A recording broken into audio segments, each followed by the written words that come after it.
Today we're gonna flip these stones over. So I got me a nice flat bar here, flat crowbar, and this is just a pipe that I've made flattened out so I can get on these stones and lift them up.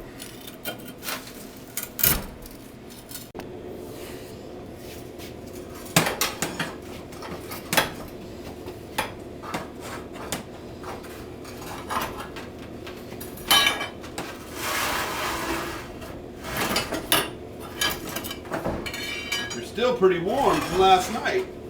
Might need to bust out my gloves actually.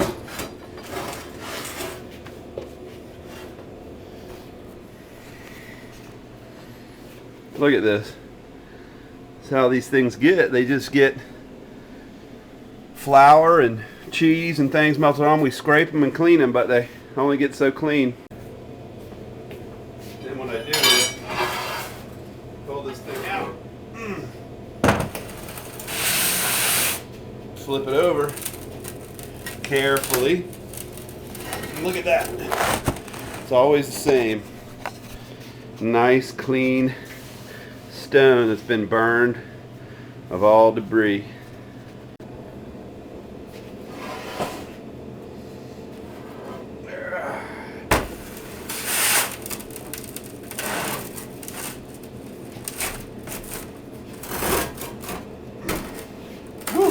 They're heavy and hot. Real hot.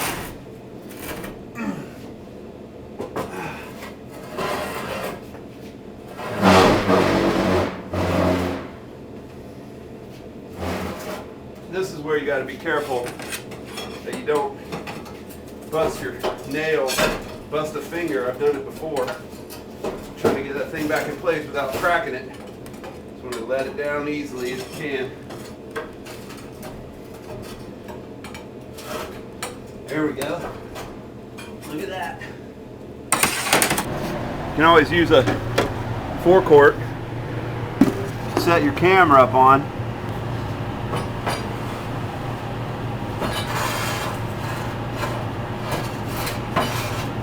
Now I've done this lots of times, so it looks a lot easier than it really is.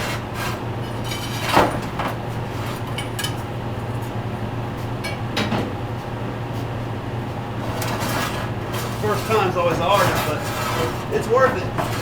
You have to be careful. First day back, the pizzas are going to want to stick to the new stone. So you got to be careful.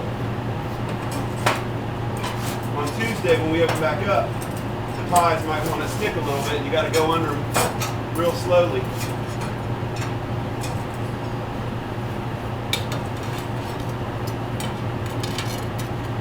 But then they just work like normal, actually better than ever. Nice clean pies. Sometimes people complain the bottoms are black. It's not that they taste burnt or they taste burnt, but they just get black from all that flour and stuff. This is you also want to tighten your stones together. Get your seams real tight. You don't want to lose a bunch of heat coming up through there. So I try to pull them over so that the seams are tight. Now, we just do a check with the peel. And you make sure that you can go across without hitting any. See, that's perfect. And there you go. That oven is done.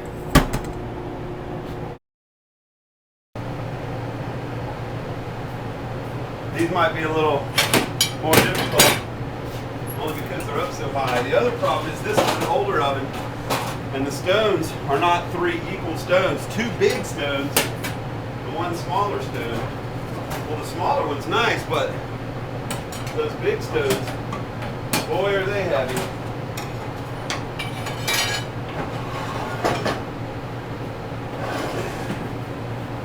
So you take this old stone, it's just, charred from use. And look at that, the other side. Perfect. So when that one's a little easy, but these ones, oh my goodness, these stones.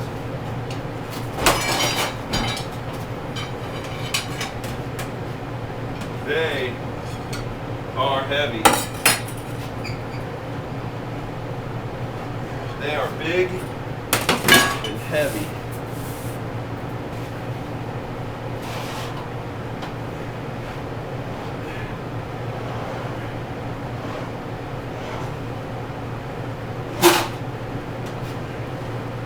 I mean, real heavy.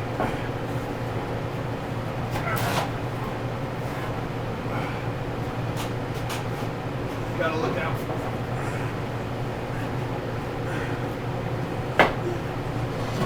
Woo!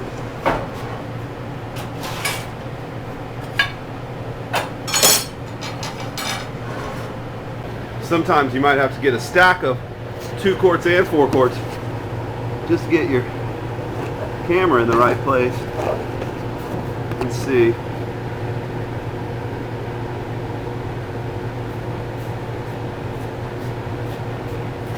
Now, another good tool that's useful to have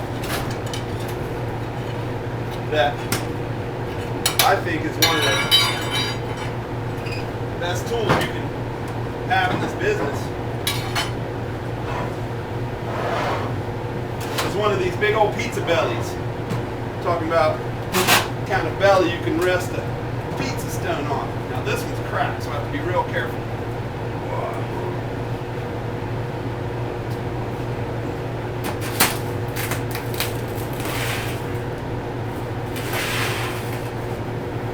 See, now this one's got some hairline cracks going through it, and that can really cause a problem. If that stone actually breaks, I'll be buying a new stone.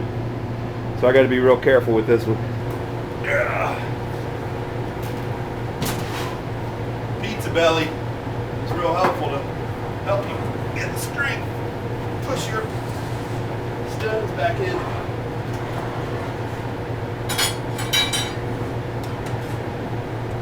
Little one will slide in through in between, and hopefully, most hopefully, there won't be a lot of shimmy. Shimmy, a little bit difficult. Right here, that line is good and level.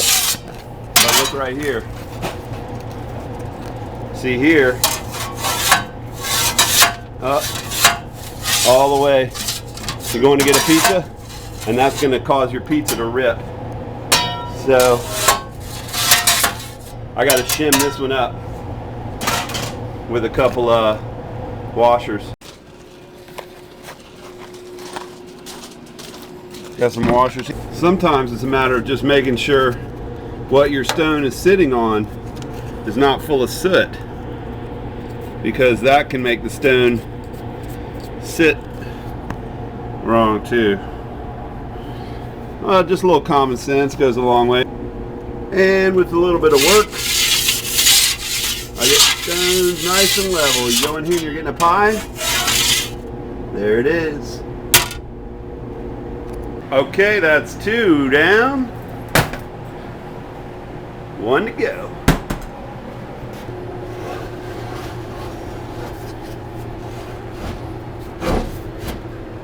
Wow, I gotta say, it's never gone quite so easy as it did today. That's all you need to know. Good luck. Flip your stones twice a year.